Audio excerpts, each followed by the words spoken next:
Hi everybody, it's your old pal Chuck, and I'm back, continuing Marvel Week.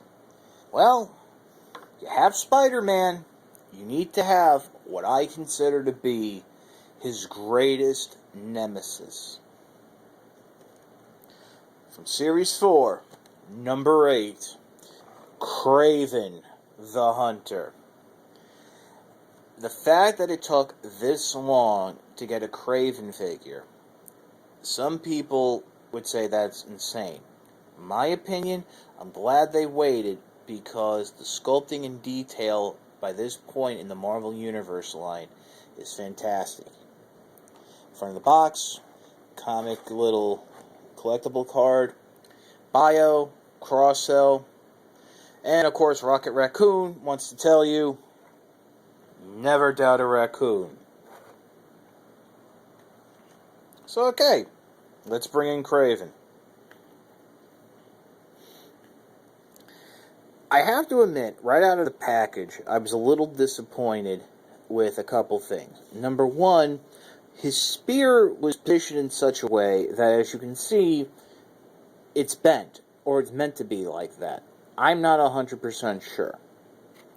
Secondly, the necklace around his head doesn't come close to having the paint detail as shown on the back of the card, and is also not around his neck. And to put it on, you'll have to remove the head.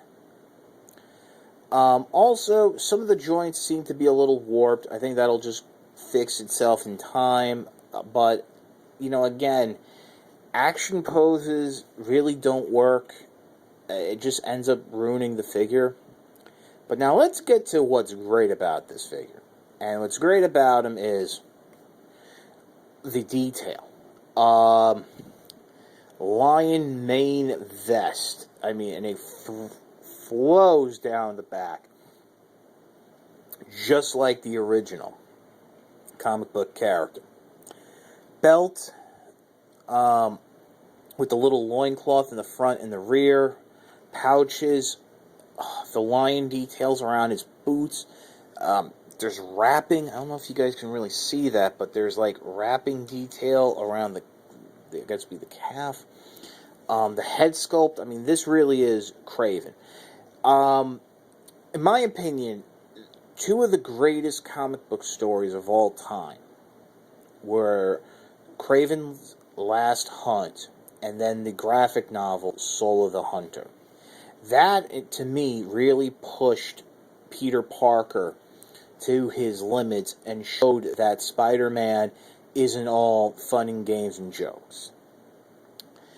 He does come with a couple accessories, as I mentioned, the necklace and spear, but he also has this little knife, which I will forever refer to now as the Shiv of Kraven. Unfortunately, there is no place to store the knife. I thought that he would have a little sheath or something. When I saw the original prototype, I thought he would, but then again, I also thought this vest was the same as from the G.I. Joe Dreadnought 7-pack, which was a BBTS exclusive that came with Naga hide. For articulation, his head is on a standard ball joint, does not have the new neck articulation. No waist joint, but he does have the ab crunch. To be very honest with you, if you have one, you really don't need the other. Ball-jointed arms, swivel, rotation at the bicep, bends at the elbow, rotation at the wrist. One thing I want to point out, the hands.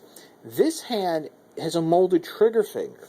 And just to go back to the package, the collectible comic card right there shows him with a sniper rifle in that hand, which leads me to believe that maybe he was supposed to come with like a rifle of some sort. If you have a spare one from your G.I. Joes laying around, you might want to try giving it to him, but with the position, he doesn't have the wrist articulation, so I don't know how well he'd be able to hold it. He does have this spear, which I mentioned, but I kind of like the spear. I kind of like it looking like this. Coming down to his waist, ball-jointed hips, double-jointed knees, and what's nice is the knee pad with the skull is connected to the boot. No calf or thigh swivel. swivel at the ankle, and forward and back pivot. Can I recommend this figure? You betcha. Even though he has basic articulation, it's actually still better than a lot of Marvel Universe figures, and feels like G.I. Joe quality. Maybe team him up with Shadow Tracker or something. I mean, this is a really cool looking figure. Like I said, with all these guys, I saw them at Toys R Us. There was like one each of them. I grabbed them. If you're a fan of Kraven, if you're a fan of Spider-Man, grab them, because you don't know when you're going to see him again. And that's that. It's your old pal Chuck. For Kraven, I'll see you next time.